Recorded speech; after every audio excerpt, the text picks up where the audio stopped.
Hello students, आज हम देखेंगे topic statement, assumption and conclusion. ये one of the most important topic है as the part of logical reasoning. अगर आप देखोगे तो एनटीएससी, स्टेट बैंक पीओ का एग्ज़ाम हो, आईबीपीएस पीओ का एग्ज़ाम हो, आरआरबी का एग्ज़ाम्स हो, एमबीए एग्जामिनेशंस हो, सीए फाउंडेशन कोर्स में हो, बहुत सारे एग्जामिनेशन में ये टॉपिक कॉमन है और इससे क्वेश्चन आते हैं। ये टॉपिक क्यों इम्पॉर्टेंट है वो आप इजीली समझ सकते हो। ये टॉपिक इसलिए इम्पॉर्टेंट है कि इसमें बच्चों के लॉजिकल थिंकिंग को न्यू सिचुएशंस में, अगर कोई नया सिचुएशन अराइज होता है उसमें वो कैसे रिएक्ट करता है उसको टेस्ट कर सकते हैं। इसीलिए ये टॉपिक बहुत इंपॉर्टेंट होता है जहाँ पे भी आईक्यू बेस्ड एग्जाम्स होता है। अगर आप स्टेटमेंट की वर्बल मीनिंग को बात करोगे तो what is the meaning of statement? Statement is nothing but an opinion. अब ओपिनियन राइट भी हो सकता है और रॉन्ग भी हो सकता है। We are not concern about right और रॉन्ग, बट अगर हमें स्टेटमेंट और एजम्पशन के केस में ओपिनियन गिवन है या स्टेटमेंट गिवन है तो उसी को आपको ट्रू मान के चलना है। जैसे अगर मैं बोलता हूँ Gandhi ji was not good for our country, Gandhi was bad for our country, so ये एक स्टेटमेंट है। अब ये मैंने क्या सोच कर दिया है, what is the assumption behind saying like that कि Gandhi was bad for our country, और इसके बेसिस पे हम क्या कंक्लूजन ड्रॉ कर सकते हैं, ये टोटली डिफरेंट थिंग है। Say so no, it's a statement. जब कभी भी आप क्वेश्चन को अटेम्प्ट करोगे तो आप उस स्टेटमेंट की वैलिडिटी डोमेन नॉलेज का यूज करके नहीं करोगे। सबसे मेन प्रॉब्लम होती है इस टॉपिक को डील करने में, वो होता है डोमेन नॉलेज।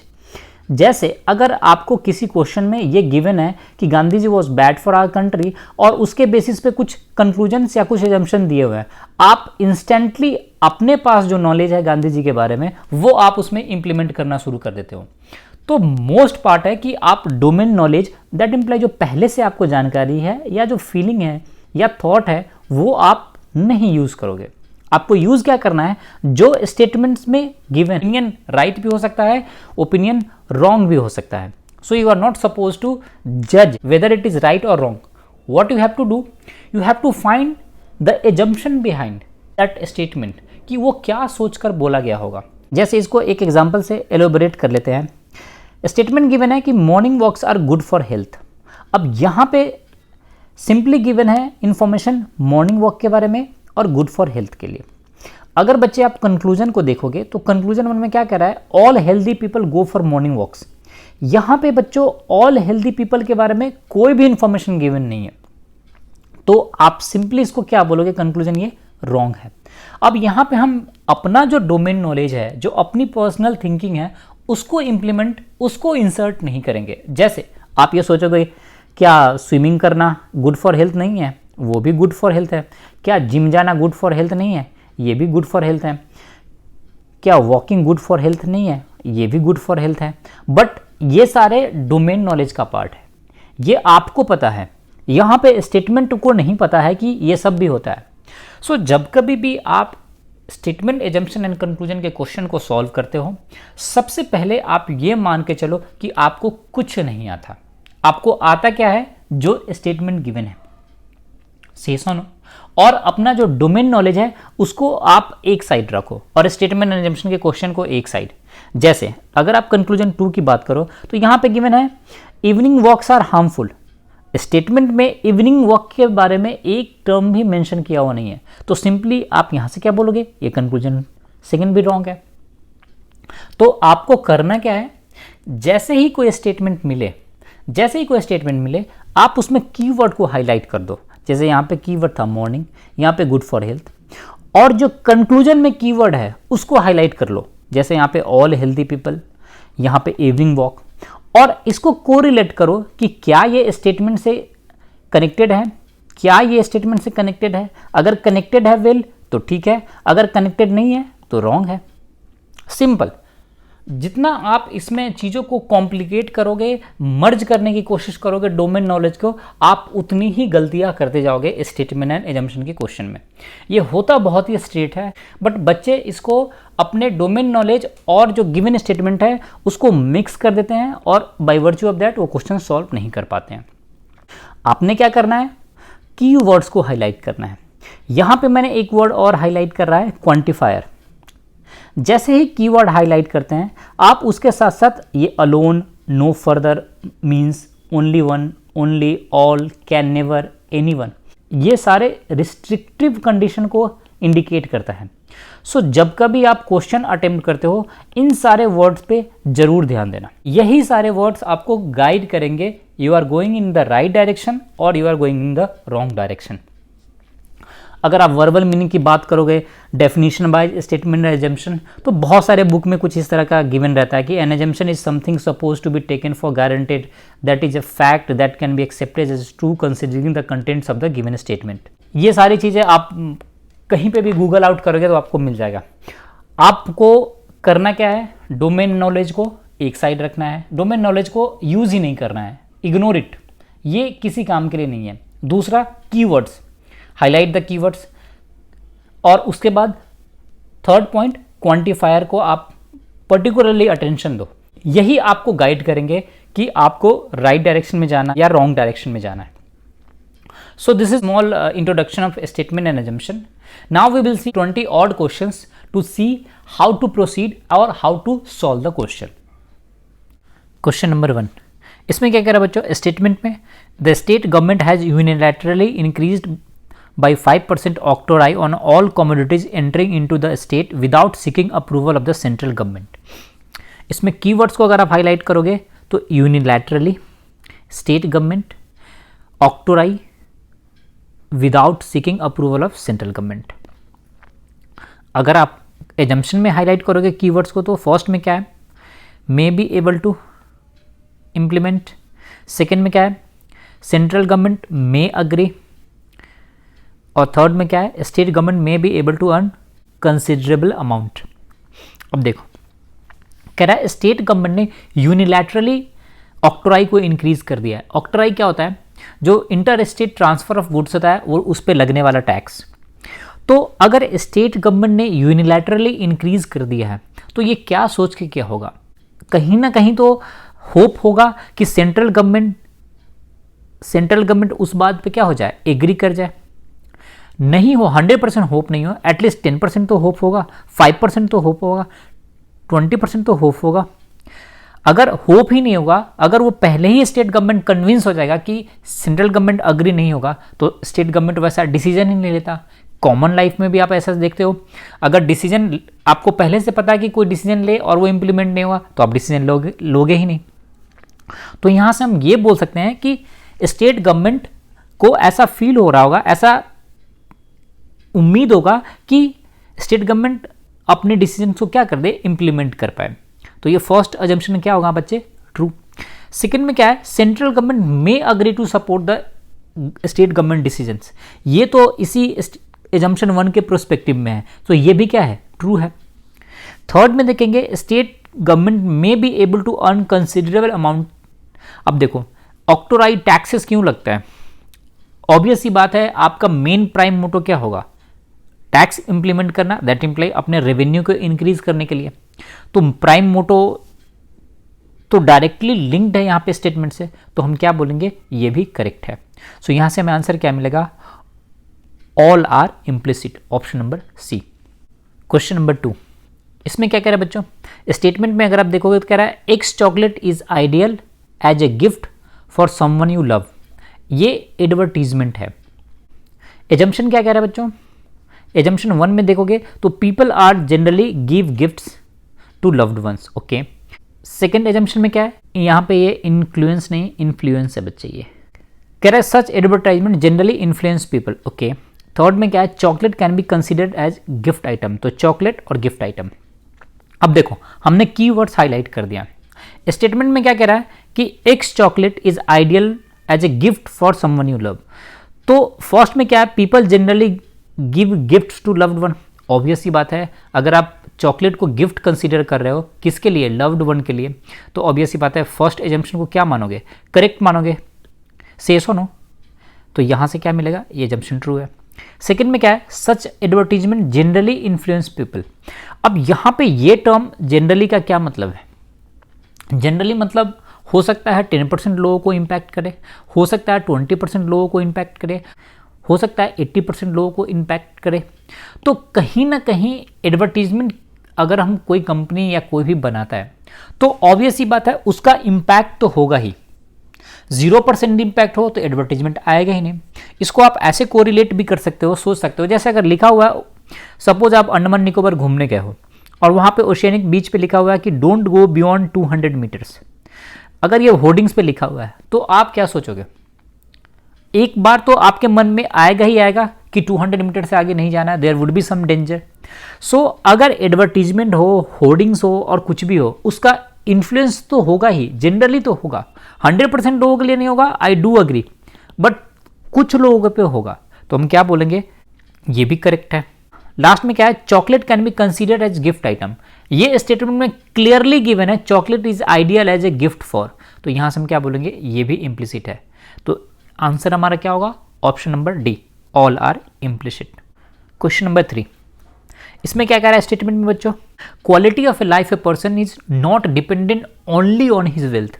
याद करो मैंने आपको बताया था कीवर्ड्स के लिए, only on his wealth, not dependent only on his wealth का क्या मतलब है कि क्वालिटी ऑफ लाइफ के लिए वेल्थ तो इंपॉर्टेंट है, साथ में कोई और भी फैक्टर है, अदर फैक्टर भी है। यहाँ पे अदर फैक्टर्स है अपार्ट फ्रॉम वेल्थ। अब हम देखते हैं एजम्पशन में क्या है। The aim of most of people, यहां से आगे के पढ़ने की जरूरत ही नहीं है। स्टेटमेंट में एम के बारे में, पर्सन्स के, पीपल्स के एम के बारे में कुछ भी गिवन नहीं है। आप सीधे क्या बोलोगे? ये एजम्पशन हमारा क्या है? रॉन्ग है। नेक्स्ट में क्या है? There are some factors other than wealth which contributes to the quality of life. Second assumption statement से डायरेक्टली लिंक है। एक वर्बल मीनिंग को ही देखोगे तो ये कोरिलेट करता है। तो यहां से आप क्या बोल रहे हैं बच्चे? ये क्या है? करेक्ट है। थर्ड एजम्पशन में क्या कह रहा है? Wealth does not contribute to the quality of life at all. ये तो डायरेक्टली आप बोलोगे रॉन्ग है। क्यों? कि वेल्थ तो कंट्रीब्यूट करता था, वेल्थ के साथ अदर फैक्टर्स था, वो इंपॉर्टेंट है, लेकिन वेल्थ तो इंपॉर्टेंट रोल प्ले करता ही करता है। सो यहां से ये भी आप क्या बोलोगे? रॉन्ग है। तो यहां से आपको कौन सा एजम्पशन ट्रू मिलेगा? Only second. तो हमारा आंसर क्या होगा? Option number C. Question number 4, इसमें स्टेटमेंट में क्या कह रहा है बच्चों? क्वेश्चन नंबर 4, इसमें स्टेटमेंट में क्या कह रहा है? In the recently held all India commerce conference the session of management of service sector in India surprisingly, यहां पर ये इंपॉर्टेंट वर्ड है, surprisingly attracted large number of participants and also received a very good media coverage. यहां पे ये very good भी बहुत important है। हमने कीवर्ड्स हाईलाइट कर दिया स्टेटमेंट में। अब हम आते हैं एजम्पशंस पे। आप सरप्राइज वर्ड यूज कब करते हो? आपको उम्मीद से कहीं ज़्यादा अलग मिल जाए, वेदर इट इज पॉजिटिव और निगेटिव, तो आप उसको क्या बोलोगे? सरप्राइज्ड। पॉजिटिवली सरप्राइज्ड और निगेटिवली सरप्राइज्ड। तो ऑब्वियस ही बात है, एजम्पशन 1 हमारा क्या है? ट्रू है। सेकेंड में क्या है? Service sector is not managed properly. Service sector के मैनेजमेंट कैसा मैनेज है, ये इसके बारे में स्टेटमेंट में कोई भी इंडिकेशन नहीं है, कोई भी इंफॉर्मेशन गिवन नहीं है, उसके बारे में बोला ही नहीं गया है। ये तो सिंपली एक कॉन्फ्रेंस के बारे में बोला गया। तो ये हमारा क्या है? रॉन्ग है एजम्पशन सेकंड। थर्ड में क्या है? मीडिया इज ऑलवेज, मैंने आपको बताया था, ऑलवेज पे ध्यान दो। Media is always are positive towards service sector. यहां पे एक लाइन था, also received very good media coverage. इसका क्या मतलब है? कि मीडिया पहले इस कवरेज को उतनी प्रायोरिटी नहीं देती थी। से सो वेरी गुड हम कब बोलेंगे? अगर हमेशा प्रायोरिटी अच्छा होता, मीडिया का कवरेज अच्छा होता, तो हम बोलते at the same time media is also giving very good priority as like earlier time, as like previous time. So यहाँ पे मीडिया का भी गुड कवरेज मिलना मतलब पहले अब कवरेज अच्छा नहीं था। सो आप क्या बोलोगे? ये थर्ड भी हमारा क्या है? रॉन्ग है। तो यहाँ से हमें एक ही एजम्पशन ट्रू मिलेगा, वो क्या है? एजम्पशन 1। तो हम क्या बोलेंगे? आंसर हमारा क्या होगा? Option B. क्वेश्चन नंबर 5, इसमें क्या कह रहा है बच्चों? स्टेटमेंट में क्या कह रहा है? To make company commercial viable there is an urgent need to prove the staff strength and borrow money from financial institutions. अब ये ओपिनियन है किसका? Opinion of a consultant. Consultant कौन होता है? जो एक्सपर्ट होता है अपने फील्ड का। अब कंसल्टेंट ने क्या कहा है कि to make company commercial viable. Viable यहाँ पे बहुत इंपॉर्टेंट है। कमर्शियल वायबल का क्या मतलब है? कि व्यापारिक दृष्टि से सस्टेन हो, लॉन्ग समय तक कंपनी एग्जिस्ट कर सके। उसके लिए क्या कर रहा है? To prune the staff. Prune मतलब क्या होता है? नंबर ऑफ स्टाफ को रिड्यूस करना। इन नंबर्स में जब हम किसी चीज का कमी करते हैं तो that is called prune the staff, prune. और सेकंड क्या है? Borrow money from the financial institution. और फाइनेंशियल इंस्टीट्यूशन से मनी बोरो करना, कर्ज लेना। फर्स्ट एजम्पशन क्या है बच्चे इसमें, financial institution lend money for such proposals. Obvious ही बात है, अगर फाइनेंशियल इंस्टीट्यूशन मनी लेंड ही नहीं करता तो ये कंसल्टेंट सलाह ही क्यों देता। अगर उसको पता होता कि मनी लेंड नहीं होगा, ऑब्वियस ही बात है, पता है कि मनी लेंड होता है, कर्ज मिलता है, तभी तो ये सलाह देगा। तो फर्स्ट एजम्पशन क्या है, डायरेक्टली लिंक्ड है, मतलब क्या है, ट्रू है। अगर हम सेकेंड में जाए, the product of the company has a potential market. Consultant expert है, अगर किसी पर्टिकुलर कंपनी का प्रोडक्ट उसको लग जाए कि मार्केट में ये सस्टेनेबल ही नहीं है, तो वो कभी ऐसा सजेशन देगा ही नहीं जो कंपनी दोबारा कर्ज लो और फिर बिजनेस को एक्सपेंड करो। सो ऑब्वियस ही बात है, कंसल्टेंट को कहीं ना कहीं ऐसा फील होगा कि जो कंपनी का प्रोडक्ट है वो कमर्शियली क्या है, वायबल है, वो मार्केट में compete कर सकता है, तभी तो बोल रहा है कि स्टाफ को कम करो, सर्टेन रीजन होगा उसके लिए। कमर्शियली अगर वायबल है तभी जाकर कोई दूसरा स्टेप। सबसे पहले कंपनी के लिए क्या इंपॉर्टेंट है, कंपनी का प्रोडक्ट। अगर कंपनी का प्रोडक्ट ही खराब है तो बाकी चीजों का कोई मतलब ही नहीं बनता। सो यहां से हम क्या बोल सकते हैं, the product of the company has a potential market. Yes, true. The employ of a company are inefficient. देखो यहां पे कीवर्ड्स है इनएफिशिएंट। इनएफिशिएंट के बारे में, इफिशिएंसी के बारे में स्टेटमेंट में कभी कुछ भी नहीं गिवन है। हो सकता है इनएफिशिएंट हो, नहीं भी हो सकता है नंबर ऑफ एम्प्लॉय ज़्यादा हो, या हो सकता है कोई और रीज़न हो। तो इनएफिशिएंसीज के बारे में कुछ भी गिवन नहीं है। सो आप इस थर्ड एजम्पशन को क्या मानोगे, रॉन्ग मानोगे। तो हमारे पास क्या मिला, only 1 and 2 assumptions are true. तो हमारा आंसर क्या होगा बच्चों, answer C. Question number 6, the address of the principal to the students. Dear student, if you want a healthy mind listen to music. दो चीजें कीवर्ड्स है, healthy mind and listen to music. Assumption में क्या है बच्चों, यहां पे कह रहा है normally students like to follow good advice. And second assumption क्या है, it is desirable to develop a healthy mind. Okay. Third में क्या है, it is the duty of principal to advice to the student. देखो अगर हम assumption third से start करें तो यहां पे ड्यूटी प्रिंसिपल का है या नहीं है, इसके बारे में कुछ भी स्टेटमेंट में डायरेक्टली गिवन नहीं है। तो आप इसको क्या मानोगे, रॉन्ग। सेकंड में क्या है, it is desirable to develop a healthy mind. Obvious सी बात है, अगर डिजायरेबल नहीं होता तो ऐसी बात प्रिंसिपल कभी बोलता ही नहीं। तो समवेयर कहीं ना कहीं तो रिक्वायरमेंट है हेल्दी माइंड्स के लिए, तभी तो हम बोल पाएंगे कि if you want to develop healthy mind listen to music. तो ये डायरेक्टली स्टेटमेंट से क्या है, लिंक्ड है, तो हम क्या बोलेंगे, करेक्ट है। फर्स्ट में क्या है, normally students like to follow good advice. Obvious सी बात है, अगर एडवाइस कोई फॉलो करता ही नहीं, नॉर्मली, यहाँ पे भी टर्म बहुत इंपॉर्टेंट है, नॉर्मली। नॉर्मली का क्या मतलब है, ऐसा नहीं कि प्रिंसिपल ने एडवाइस दिया और 100% बच्चे अगले दिन से म्यूजिक सुनना शुरू कर दिए। नॉर्मली मतलब साधारणतः, जनरली। तो यहाँ पे हो सकता है 50% बच्चे सुनना शुरू कर दे, हो सकता है 40% सुन दे, हो सकता है 30% सुन ले। तो नॉर्मली तो ये ट्रू होगा ही होगा, तभी तो वो एडवाइस देगा। तो यहाँ से क्या बोलोगे, एजम्पशन फर्स्ट भी क्या है, ट्रू है। तो हमें आंसर क्या मिलेगा, A, only 1 and 2 are implicit. Question number 7 क्या कह रहा है बच्चों, we must introduce objective type test to improve our examination for admission to MBA। Keyword हमने हाईलाइट कर दिया। फर्स्ट एजम्पशन में क्या कह रहा है, admission at present is directly through interview. Interview statement में कहीं नहीं मेंशन है एक बार भी, तो आप सीधे सीधे इसको बोलोगे ये रॉन्ग है, no need to think as per the domain knowledge. Second में क्या कह रहा है, the admission committee is desirous of improving the admission examination. Obvious ही बात है, डिजायर होगा तभी जाकर ये ऐसा सलाह दे रहा है। सही सुनो, ये रिक्वायरमेंट तो है ही, इच्छा तो है ही कि एग्जाम, MBA का एग्जाम होता है उसको इंप्रूव करा जाए। तो सेकेंड हमारा क्या बच्चों, करेक्ट है। थर्ड में क्या कह रहा है, the chairman himself is an MBA। Chairman क्या है इसके बारे में कुछ भी गिवन नहीं है, तो स्ट्रेट अवे आप इसको क्या बोलोगे, रॉन्ग है। तो यहां से आपको सिंपली एक ही एजम्पशन ट्रू मिलेगा, और वो कौन सा है, एजम्पशन नंबर 2। तो हमारा आंसर क्या होगा बच्चे, 7 का B। क्वेश्चन नंबर 8 स्टेटमेंट में क्या कह रहा है बच्चों, the school authority decided to open a summer school this year in the school compound for the student in the age range of 7 to 14 years. Okay. Assumption में first में क्या कह रहा है, ऑल द स्टूडेंट्स। यहां पे ध्यान दो, all. All the students will attend the summer school, मैंने आपको बताया था क्वांटिफायर्स में, ये आपको गाइड करेंगे। यहाँ पे स्कूल किसके लिए ओपन था, 7 to 14 ईयर्स के लिए, और यहाँ पे क्या है, ऑल, स्ट्रेट अवे इसको क्या बोलोगे, रॉन्ग है। सेकेंड में क्या है, all the parents will prefer, यहाँ पे भी ये रिस्ट्रिक्टिव कंडीशन है, सारे पेरेंट्स की बात कर रहा है, आप स्ट्रेट अवे इसको रॉन्ग करो, ये कहीं मेंशन नहीं है, तो सेकेंड भी हमारा क्या है, रॉन्ग है।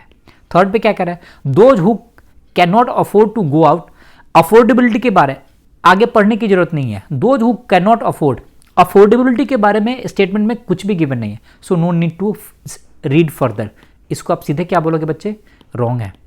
तो यहां से आंसर क्या मिलेगा, none is implicit, option number A. Question number 9, statement में क्या कह रहा है बच्चों, to improve the employment situation in India there is a need to recast the present educational system towards implementation of scientific discoveries in the daily life. यहाँ पे keywords क्या है बच्चों, यहाँ पे कीवर्ड्स है एम्प्लॉयमेंट सिचुएशन, यहाँ पे कीवर्ड्स है एजुकेशन सिस्टम, और यहाँ पे है साइंटिफिक डिस्कवरीज। फर्स्ट एजम्पशन में क्या कह रहा है, the students are completing such education may be able to earn their livelihood. Obvious सी बात है, स्टेटमेंट में क्या कह रहा है कि अगर हम इस तरह से साइंटिफिक डिस्कवरीज को एजुकेशन सिस्टम में इंट्रोड्यूस कर दें तो एम्प्लॉयमेंट सिचुएशन इंप्रूव होगा। इसका क्या मतलब है कि लाइवलीहुड उनको मिलेगा, सही नो, तो एजम्पशन 1 हमारा क्या है, डायरेक्टली लिंक्ड है, तो ये ट्रू है।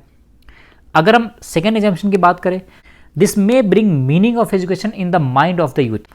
ऑब्वियस सी बात है, अगर स्टूडेंट्स को एजुकेशन के बाद अगर एम्प्लॉयमेंट मिलता है तो उनको ऐसा फील होगा कि it's a reward of education to being educated, तो ऑब्वियस सी बात है, इसको क्या बोलोगे, करेक्ट है। थर्ड में क्या कह रहा है, the state may earn more revenue as more and more people will engage themselves in self employment. यहाँ पे रेवेन्यू के बारे में कुछ भी गिवन नहीं है, रेवेन्यू के बारे में कुछ भी मेंशन नहीं है। जो सच है क्या है कि अगर एजुकेशन सिस्टम में साइंटिफिक डिस्कवरी को इम्प्लीमेंट करें तो उससे एम्प्लॉयमेंट चेंज होगा, तो ये हमारा क्या है, रॉन्ग है। तो यहाँ से हम क्या बोल सकते हैं, only 1 and 2 are implicit, that imply answer 9 का बी। क्वेश्चन नंबर 10, इस क्वेश्चन में स्टेटमेंट में क्या कर रहा है, the central government has directed the state government to reduce government expenditure in view of the serious resource crunch and it may not be able to sanction an additional grant to the state for the next 6 months। यहाँ पे keywords क्या है, directed, central government directed state government to reduce government expenditure, serious financial crunch and may not able to sanction additional grant for 6 months। अगर आप assumption की बात करोगे बच्चे, तो एजम्पशन में फर्स्ट में क्या है, the state government are totally dependent on central government for its expenditure. Statement क्या था कि सेंट्रल गवर्नमेंट ने स्टेट गवर्नमेंट को डायरेक्ट किया है कि अपने एक्सपेंडिचर को रिड्यूस कीजिए, क्यों, फाइनेंशियल क्रंच है, और हम अगले नेक्स्ट 6 month तक कोई एडिशनल फाइनेंस आपको हेल्प नहीं कर पाएंगे, कोई एडिशनल फाइनेंस ग्रांट नहीं कर पाएंगे। सो यहाँ से ये बिल्कुल भी क्लियर नहीं है कि स्टेट गवर्नमेंट टोटली फाइनेंस के लिए सेंट्रल गवर्नमेंट पे डिपेंडेंट है, तो आप फर्स्ट एजम्पशन के बारे में क्या बोलोगे, ये रॉन्ग है। सेकेंड एजम्पशन में क्या है, central government has reviewed the expenditure of the state government.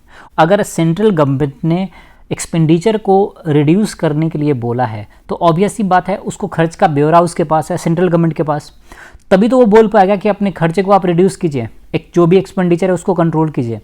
इसका क्या मतलब है कि सेंट्रल गवर्नमेंट ने स्टेट गवर्नमेंट के अकाउंट को क्या किया है, रिव्यू करा है, तो ये ऑप्शन क्या होगा हमारा, करेक्ट है। थर्ड में क्या है, state government will abide by the directives. देखो डायरेक्टिव का क्या मतलब है, सेंट्रल गवर्नमेंट ने स्पेसिफिकली फाइनेंस को रिव्यू करने के बाद ये गाइडलाइन जारी किया है कि आप अपने एक्सपेंडिचर को रिड्यूस कीजिए, नेक्स्ट 6 months तक कोई ग्रांट नहीं मिलने वाला है। तो ऑब्वियस ही बात है, स्टेट गवर्नमेंट को अपने एक्सपेंडिचर को मेंटेन करने के लिए जो सेंट्रल गवर्नमेंट ने डायरेक्टिव दिया उसको क्या करना पड़ेगा, फॉलो करना पड़ेगा, सेस ऑन। सो यहाँ से हमारा थर्ड एजम्पशन भी क्या है, करेक्ट है। सो हम क्या बोलेंगे, हमारा आंसर क्या होगा, ऑप्शन नंबर 10 का बी। क्वेश्चन नंबर 11, इसमें स्टेटमेंट में क्या कह रहा है, today out of the world population of several thousand millions the majority of men have to live under governments which refuse them personal liberty and right of dissent। बहुत सारे young population है, उसको government उनके personal liberty और right of dissent को refuse कर रही है। सो डायरेक्टली क्या है keywords, refusal, personal liberty and right of dissent. अगर हम कंक्लूजन फर्स्ट की बात करें तो कंक्लूजन फर्स्ट में क्या कह रहा है, people are indifferent to personal liberty and right of dissent. Obvious सी बात है, अगर इनडिफरेंट होते, अगर उनको कोई मतलब ही नहीं होता तो ये स्टेटमेंट आता ही नहीं। इनडिफरेंट क्या मतलब है, उनको कोई फर्क नहीं पड़ता। सो ये डायरेक्टली स्टेटमेंट को क्या कर रहा है, निगेट कर रहा है। इसका स्टेटमेंट का जस्ट ये उल्टा है, तो हम क्या बोलेंगे, रॉन्ग है। सेकेंड में क्या है, the people desires personal liberty and the right of dissent. Obvious सी बात है, पीपल का कहीं ना कहीं तो डिजायर है, तभी तो बोलेंगे कि ये गवर्नमेंट रिफ्यूज कर रही है। रिफ्यूजल की बात कब होगी, जब आप कोई डिजायर हो और उसको मान नहीं रहे हो। कंक्लूजन 2 हमारा क्या है, करेक्ट है। सो यहां से हमारा आंसर क्या आएगा, option B, only 2 follow. Question number 12, इसमें क्या कह रहा है, irregularity is a cause of failure in exam, some regular students fail in the examination. Irregularity is a cause, fail होने के बहुत सारे कॉज हो सकते हैं, बट इरेगुलरिटी उसमें से एक कॉज में से एक है। और नेक्स्ट पार्ट में क्या कर रहा है कि सम रेगुलर स्टूडेंट्स भी एग्जाम में क्या करते हैं, फेल कर रहे हैं। अब कंक्लूजन पे आ जाओ, यहां पे कह रहा है ऑल फेल्ड और यहां पे कह रहा है ऑल सक्सेसफुल। ये सारे रिस्ट्रिक्टिव कंडीशन है। मैंने आपको क्वांटिफायर में बताया था कि ऑल जब कभी भी होगा इस पे प्रॉपर अटेंशन दो। ये रिस्ट्रिक्टिव कंडीशन की बात कर रहा है। कंक्लूजन 1 में क्या कह रहा था कि all failed students are regular, ऐसा है क्या, ये स्टेटमेंट से बिल्कुल क्लियर नहीं है, तो हम इसको क्या बोलेंगे, रॉन्ग है। उसके बाद क्या कह रहा है, all successful students are not regular, ये भी क्लियर नहीं है, सक्सेसफुल के बारे में बात ही नहीं कर रहा, तो ये भी रॉन्ग। तो हम यहाँ से क्या बोलेंगे, दोनों कंक्लूजन क्या है, रॉन्ग है। तो हमारा आंसर क्या आएगा बच्चों, option number D, neither 1 not 2 follows. Question 13, इसमें क्या कह रहा है, to cultivate interest in reading the school has made it compulsory from June this year for each student to read 2 books per week and submit a weekly report on the books. Keyword क्या पे बच्चे, cultivate interest in reading, से सुनो, और क्या, और आगे क्या है, कंपल्सरी हो गया है, and read 2 books per week and submit a weekly report. Prime motto क्या है, इंटरेस्ट को कल्टिवेट करना, मतलब बढ़ाना। फर्स्ट कंक्लूजन में क्या है, interest in reading can be created by force. इस बाय फोर्स कहीं भी स्टेटमेंट में गिवन नहीं है, एक बार भी मेंशन नहीं है, तो यहां से आप क्या बोलोगे, ये रॉन्ग है। से सुनो, फर्स्ट क्या है, some students will eventually develop interest in reading. अब देखो ये सारे मैंडेटरी कर दिया गया सभी स्टूडेंट्स के लिए, तो ऑब्वियस ही बात है, अगर ये मैंडेटरी एज ए डायरेक्टिव है तो सारे स्टूडेंट इसको फॉलो करेंगे। तो इसमें हो सकता है कि इवेंचुअली, मतलब बाय वर्च्यू ऑफ दैट, मतलब in the process of reading कुछ बच्चों को क्या हो, इंटरेस्ट डेवलप हो जाए। तो यहाँ से कंक्लूजन क्या है, ट्रू है। सो हमारा आंसर क्या होगा बच्चे, option number B, that imply only 2 follows. Question number 15, statement में क्या कह रहा है बच्चों, he stressed the need to stop present examination system and its replacement by other method which would measure the real merit of the students। यहाँ पे statement में keywords क्या है, stop the present education system and replaced by other method, और last में क्या कह रहा है, to measure real merit of students. ये 3 कीवर्ड्स हैं। अगर आप कंक्लूजन के कीवर्ड्स की बात करोगे तो फर्स्ट में क्या कह रहा है, एग्जामिनेशन शुड बी एबोलिश्ड। यहाँ पे फर्स्ट कंक्लूजन में एबॉलिश्ड की बात कर रहा है, लेकिन यहाँ पे स्टेटमेंट में एबॉलिश्ड, एग्जाम को एबॉलिश कर दो, रिमूव कर दो, इसके बारे में कुछ भी नहीं कर रहा है, तो ये फर्स्ट क्या है, 100% रॉन्ग है। सेकेंड में क्या कर रहा है, the present examination system does not measure the real merit of students. ये in line of the statement है। क्यों चेंज करने के लिए बोल रहा है, क्यों, क्योंकि वो स्टूडेंट्स के रियल मेरिट को मेजर नहीं कर रहा है। तो कंक्लूजन 2 क्या होगा बच्चे, करेक्ट होगा। तो हमारा आंसर क्या आएगा, option B, only 2 follows. Question number 16, इसमें स्टेटमेंट में क्या कह रहा है, any student who does not behave properly while in the school brings bad name to himself and also for the school. जो बच्चा अच्छे से बिहेव नहीं करता वो अपने लिए और स्कूल के लिए बैड नेम क्रिएट करता है। तो यहाँ पे कीवर्ड्स हमने हाईलाइट कर दिया। अगर हम कंक्लूजन की बात करें, सच student should be removed from the school, यहाँ पे कंक्लूजन 1 में रिमूवल की बात कर रहा है, जो स्टेटमेंट में कहीं भी मेंशन नहीं है, तो आप क्या बोलोगे, ये रॉन्ग है। सेकेंड कंक्लूजन में क्या है, stricter discipline does not improve behaviour of the student. यहाँ पे स्ट्रिक्ट डिसिप्लिन की बात के बारे में कुछ भी गिवन नहीं है, सो इसको भी आप क्या बोलोगे, रॉन्ग है। तो हमारा आंसर क्या आएगा, option number D, if neither one nor two follows. Question number 17, इसमें क्या कह रहा है स्टेटमेंट में बच्चों, fashion is a form of ugliness so intolerable that we have to alter it every 6 months। Fashion is a form of ugliness and so intolerable कि इसको हर 6 month के बाद, एवरी 6 month में इसको क्या करता है, ऑल्टर करना पड़ता है, चेंज करना पड़ता है। कंक्लूजन में क्या कह रहा है बच्चों, fashion designers do not understand public mind very well. Simple सी बात है, यहाँ पे अंडरस्टैंड ऑफ पब्लिक माइंड के बारे में स्टेटमेंट में कुछ भी मेंशन नहीं है, तो स्टेट अब ये क्या है, रॉन्ग है। अगर कंक्लूजन 2 की बात करें तो कंक्लूजन 2 में क्या है बच्चों, public by and large is highly susceptible to nobility. यहाँ पे नोबेलिटी मतलब क्या है, ससेप्टेबल मतलब क्या होता है, फेवरेबल है, नोवेल्टी मतलब चेंज के लिए। ऑब्वियस ही बात है, एवरी 6 month के बाद अगर हम फैशन को चेंज कर रहे हैं तो ये क्यों होगा, जब पब्लिक उसके लिए क्या हो, रेडी फॉर चेंज हो। सो ये हमारा कंक्लूजन क्या है, ट्रू है, स्टेटमेंट के इन लाइन में है। सो हमारा आंसर क्या होगा बच्चे, option number B, only 2 follows. Question number 18, इसमें स्टेटमेंट में क्या कह रहा है, a corporate general manager asked 4 manager to either submit their resignation by next day or face termination orders from service. 3 of them had submitted their resignation by the evening. Corporate general manager ने क्या बोला कि either submit their resignation or face termination order from service.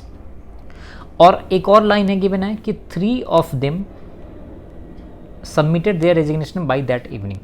और 4 में से 3 ने क्या करा है, रिजाइन कर दिया है। अब जो रिमेनिंग है उसके पास क्या ऑप्शन है, जो रिमेनिंग पर्सन है उसके पास 2 ही ऑप्शन है, या तो वो रिजाइन करे और नहीं तो टर्मिनेशन फेस करे। से सुनो, अगर रिजाइन करता है तो वेल एंड गुड, अगर रिजाइन नहीं करता है तो कॉर्पोरेट जनरल मैनेजर इसको क्या करेगा, टर्मिनेट कर देगा। तो कंक्लूजन 1 में क्या है, the next day the remaining manager would also resign. और सेकेंड कंक्लूजन क्या है, the general manager would terminate his service next day. अब अगर या तो रिजाइन करता है तो टर्मिनेशन नहीं होगा, और रिजाइन नहीं करता है तो टर्मिनेशन होगा। इसका क्या मतलब है कि एक पॉइंट ऑफ टाइम पे दोनों में से कोई एक ही स्टेटमेंट ट्रू होगा।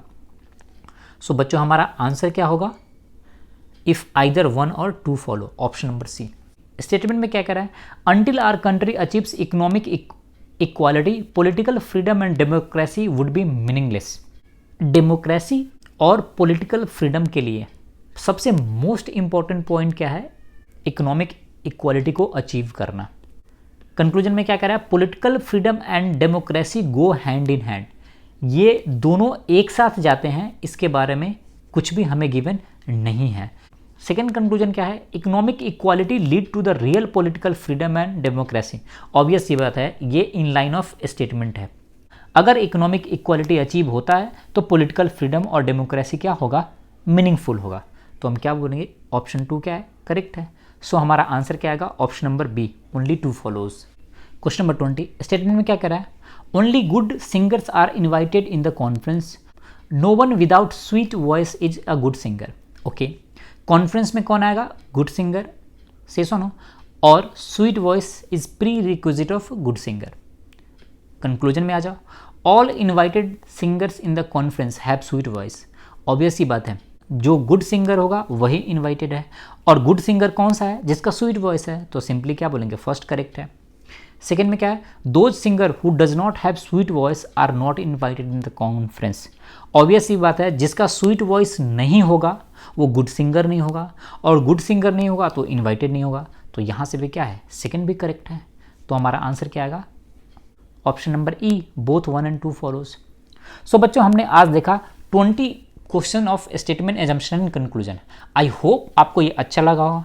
If you like my video please subscribe my channel and share with your friends and family. Thanks for watching the video.